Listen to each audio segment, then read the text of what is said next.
మనం ఇవాళ బెబ్బలు బియ్యం కలిపిన పిండితో మురుకులు చేసుకుంటున్నాం. 2 బియ్యం పోస్తే 1 బెబ్బలు పోస్తున్నాం, 1 గ్లాస్ పిండి. ఓమ, కారము, ఉప్పు, పసుపు, అంతే వీటికి కావాల్సింది.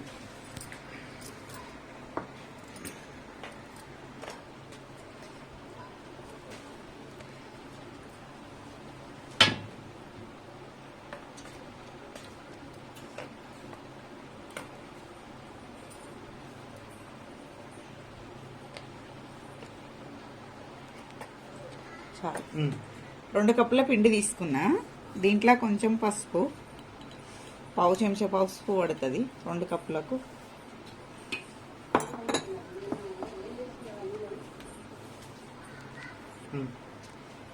రెండు చెంచాల కారం వేస్తున్నా.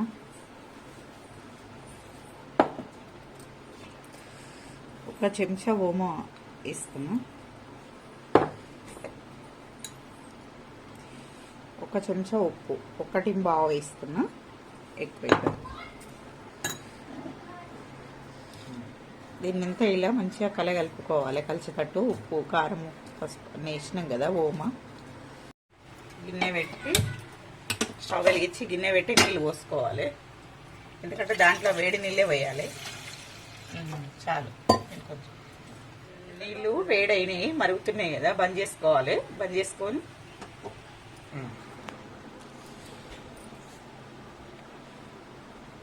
జాగ్రత్తగా పోసుకోవాలి. వేడి నీళ్ళు కదా, కొంచెం కొంచెం చూసుకుంటే కలుపుకోవాలి. కొలతగా పెట్టలేదు నీళ్ళు, అందాజగా పెట్టి జాగ్రత్తగా.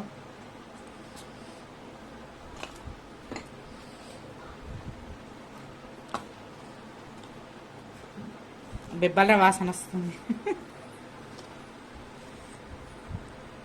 కొంచెం చల్లగైన తర్వాత చేయితోని కలుపుకోవాలి. వేడి బాగుంది ఇది.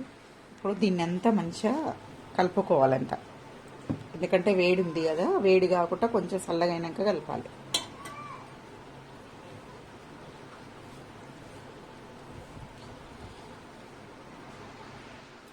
ఈ విధంగా ముద్ద కలుపుకోవాలి. చేయి కంటకుండా కొంచెం 1 చెంచా ఆయిల్ వేసుకొని కలుపుకుంటే మనకు అంత గిన్నె కూడా నీట్గా వస్తుంది, చేయికి కూడా లేకుండా.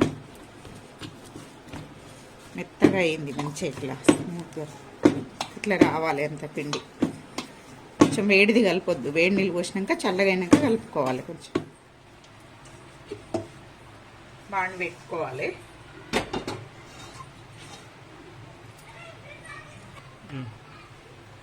ఆయిల్ పోస్తున్నాం, మనకి ఎంత కావాలో ఎంత వేసుకుంటామో దానికి సరిపడా పోసుకోవాలి. నేను 2 కప్పులే తీసుకున్నా కాబట్టి కొంచెం వేసుకుంటున్నా. కొంచెం ఆయిల్ రాసుకుంటే ఇది పిండి అంతా దీనికి పట్టుకోదు, లోపల అంతా మంచిగా ఇట్లా ఆయిల్ రాసుకోవాలి బిల్లకు.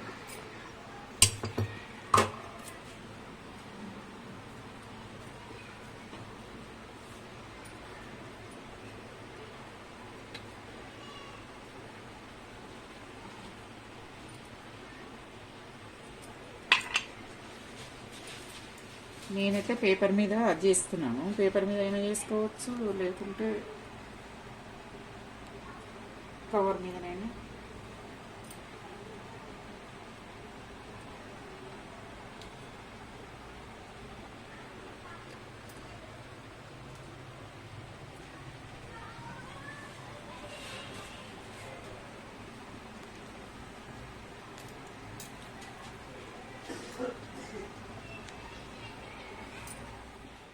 ఇప్పుడు ఆయిల్ వేడయింది, నూనె ఇప్పుడు వేసుకోవాలి. జాగ్రత్తగా ఇట్లా వేసుకోవాలి.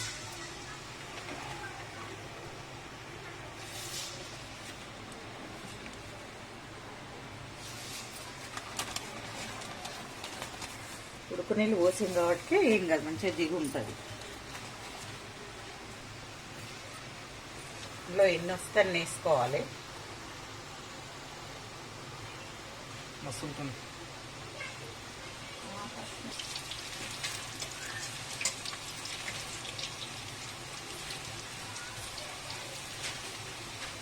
రెండో వైపు కూడా వేసుకొని కాల్చుకోవాలి. జాగ్రత్తగా చేయాలి.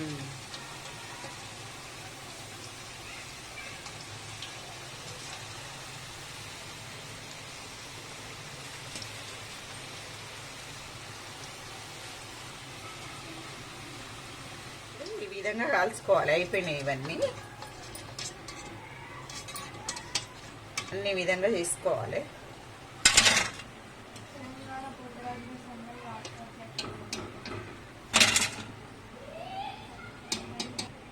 అన్ని విధంగా చేసుకోవాలి. ఉన్న పిండి కూడా మొత్తం ఇట్లా వచ్చినంత వరకు చేసుకోవాలి.